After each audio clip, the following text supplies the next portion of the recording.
പോറ്റി ആരാണെന്ന് അറിയണമെങ്കിൽ ഈ മനയുടെ ചരിത്രം അറിയണം. മഹാമാന്ത്രികനായ ചുടലൻ പോറ്റിയെ കുറിച്ച് അറിയണം.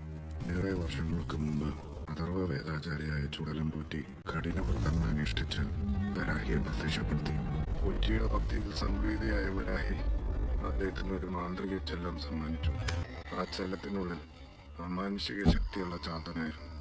ചാത്തനെ ഉപയോഗിച്ച് പോറ്റിയുടെ ആഗ്രഹങ്ങൾ നിറവേറ്റാമെന്ന് പറഞ്ഞ് വരാഹി അപ്രത്യക്ഷമായി. എന്നാൽ പോറ്റി ചാത്തനെ തന്റെ അടിമയാക്കി വെച്ച് പരമാവധി ദ്രോഹിച്ചു. മുട്ടിയ ചാത്തൻ ഒരു ദിവസം മദ്യപിച്ച് ലക്കേട്ട പോറ്റിയോട് തന്റെ വായിലേക്ക് നോക്കിയാൽ നരകം കാണാമെന്ന് പറയുന്നു. മദ്യലഹരിയിലായിരുന്ന പോറ്റി വായിലേക്ക് നോക്കിയതും ചാത്തൻ പോറ്റിയുടെ ആത്മാവിനെ വലിച്ചെടുത്ത് കൊന്നു. ഇതിൽ നിന്നും സ്വതന്ത്രനായ ചാത്തൻ മനം മുഴുവൻ തന്റെ നിയന്ത്രണത്തിലാക്കി. അവിടുത്തെ അംഗങ്ങളെ എല്ലാം നിർദ്ദയം കൊന്നൊടുക്കി. അതിശക്തരായ പല മന്ത്രവാദികൾ വന്ന് ശ്രമിച്ചിട്ടും ചാത്തനെ തളയ്ക്കാൻ സാധിച്ചില്ല.